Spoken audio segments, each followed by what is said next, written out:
मिनिटांमध्ये पहिला कल आपल्या हाती येणार आहे। 8 वाजता मतमोजणीला सुरुवात होईल आणि पोस्टल मतं मोजली जातील, त्यानंतर ईव्हीएमची मतं मोजली जाणार आहेत। अवघ्या 5 मिनिटांमध्ये हा निकाल पहिला कल आपल्या हाती येणार आहे। ट्राम आणि पश्चिम बंगाल यांचं एक वेगळं समीकरण आहे, एक वेगळंच नातं आणि हीच ट्राम जो आहे ती आपल्याकडे निवडणुकांचा निकाल जो आहे तो घेऊन येणार आहे आणि या ट्रामवरूनच कुठल्या पक्षाला किती मतं मिळालेली आहेत, किती जागा मिळालेल्या आहेत ते चित्र जे आहे ते काही वेळातच स्पष्ट होईल। पुढच्या अवघ्या 5 मिनिटांमध्ये पहिला कल आपल्या हाती येणार आहे। अवघी 5 मिनिटं राहिली आहेत। 8 वाजता बरोबर या ठिकाणी मतमोजणीला सुरुवात होणार आहे। ही 5ही राज्य ही देशाच्या एकूणच राजकारणावर प्रभाव टाकणारी आहेत, कारण याच राज्यांमधून जवळपास 116 खासदार हे संसदेमध्ये जात असतात आणि त्यामुळे या 16 खासदारांकडे लक्ष असेल। त्याचबरोबर राज्यसभेचे 51 सदस्य हे राज्य देतात आणि त्यामुळे देखील या 5 राज्यांच्या निकालाकडे सगळ्यांचं लक्ष लागलेलं आहे। सगळ्याच ठिकाणी भाजपनं आपले पाय रोवलेत, मात्र पश्चिम बंगाल एक राहिलेलं आहे ज्या ठिकाणी जिंकण्यासाठी भाजप उत्सुक आहे। आणि ही पश्चिम बंगालमधली दृश्य आपण पाहत आहे। बंदोबस्तासाठी पूर्ण तगडा बंदोबस्त या ठिकाणी लावण्यात आलेला आहे। कुठलाही अनुचित प्रकार घडू नये यासाठी पूर्णपणे जी आहे ती खबरदारी या ठिकाणी घेतली जाते।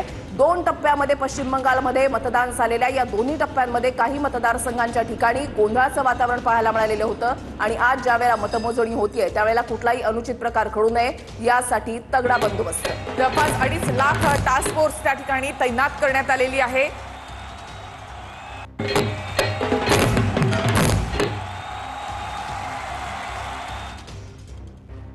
स्पेशल टास्क फोर्स जी आहे ती पश्चिम बंगालमध्ये सध्या तैनात करण्यात आली आहे। जवळपास 2 ते 2.5 लाख टास्क फोर्स जी आहे ती पश्चिम बंगालमध्ये सर्वच मतदान केंद्रांच्या मतमोजणी केंद्राच्या बाहेर आपल्याला पाहायला मिळणार आहेत। एकूणच टीएमसीचे कार्यकर्ते आणि भाजपचे कार्यकर्ते यांच्यामध्ये या ठिकाणी कुठल्याही प्रकारची अनुचित घटना घडू नये यासाठी देखील मोठा बंदोबस्त या ठिकाणी लावण्यात आलेला आहे।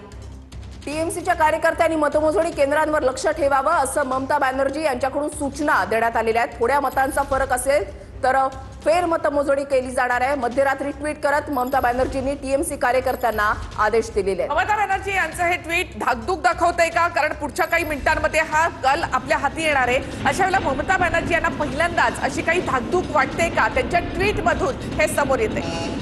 ममता बॅनर्जी यांच्या यंदाच्या या निवडणुकीमध्ये त्यांनी जे प्रचाराचे फंडे वापरले ते फार वेगळे होते। त्याच्यामध्ये भाजपनं प्रत्येक वेळेला काउंटर करण्याचा जो एक प्रयत्न केलेला आहे त्याच्यामुळे धाकधूक साहजिकच वाढल्याचं पाहायला मिळतंय। ममता बॅनर्जी यांच्याकडून सातत्यानं कार्यकर्त्यांना आवाहन केलं जात आहे की मतमोजणी केंद्रांवर लक्ष ठेवा।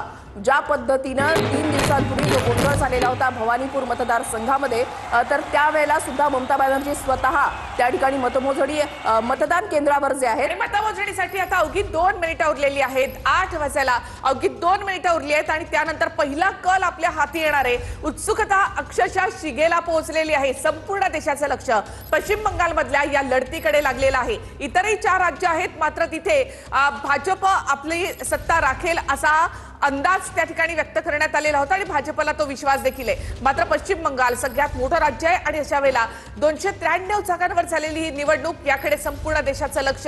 ममता बॅनर्जी का मग नरेंद्र मोदी?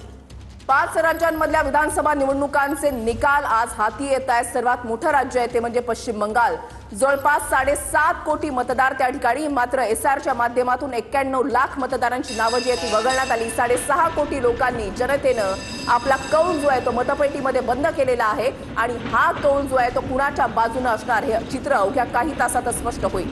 आणि मतमोजणी केंद्रावरची धावपळ आपण या ठिकाणी आता पाहत आहोत। प्रत्येक मतदारसंघामध्ये साधारणतः 20 राऊंड या ठिकाणी मतं मोजली जाणार आहेत आणि त्यानंतर एक कल आपल्या हाती येणार आहे। 293 जागा आहेत पश्चिम बंगालमध्ये, त्यामुळे पटापट जो आहे तो कल आपल्या हाती येणार आहे। इतर राज्यांचा जो कल आहे तो सुद्धा आपण या ठिकाणी पाहणार आहोत। कोण आपली सत्ता राखणार किंवा मग कुठे उलटफेर होणार? काँग्रेसला खूप मोठी आशा आहे, तर तसं काही होणार का केरळमध्ये याकडे देखील लक्ष असेल।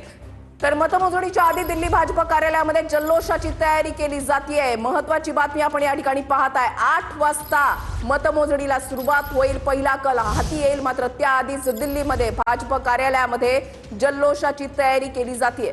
5 राज्यांपैकी 2 राज्य तर भाजपकडे आहेत आणि तिथे आमची सत्ता येणार यावर भाजपला विश्वास आहे। मात्र पश्चिम बंगाल या 5ही राज्यांमध्ये सगळ्यात महत्त्वाचं आहे ते पश्चिम बंगाल। इथे देखील आपली सत्ता येणार असा विश्वास भाजपला आहे आणि त्यामुळे आतापासूनच दिल्लीमधल्या भाजपच्या मुख्यालयामध्ये मिठाई, पुरी आणि पुलाव या ठिकाणी बनवला जात आहे। कशा प्रकारे सेलिब्रेशनची तयारी सुरू आहे दिल्लीमध्ये भाजपच्या मुख्यालयामध्ये ते आपण इथे पाहतोय. मतमोजणीसाठी फक्त आणि फक्त 60 सेकंद, अवघा 1 मिनिट उरलेला आहे आणि पहिला कल जो आहे तो हाती येणार आहे. आणि या 5 राज्यांच्या निवडणुकांचे निकाल, कल जे आहे ते तुम्हाला TV9 मराठीच्या स्क्रीनवर या ठिकाणी पाहायला मिळणार आहेत. अवघा 1 मिनिट उरलेला आहे आणि आता 8 मतमोजणीसाठी. वाजलेले आहेत आणि आता मतमोजणीला सुरुवात झालेली आहे. 5ही राज्यांमध्ये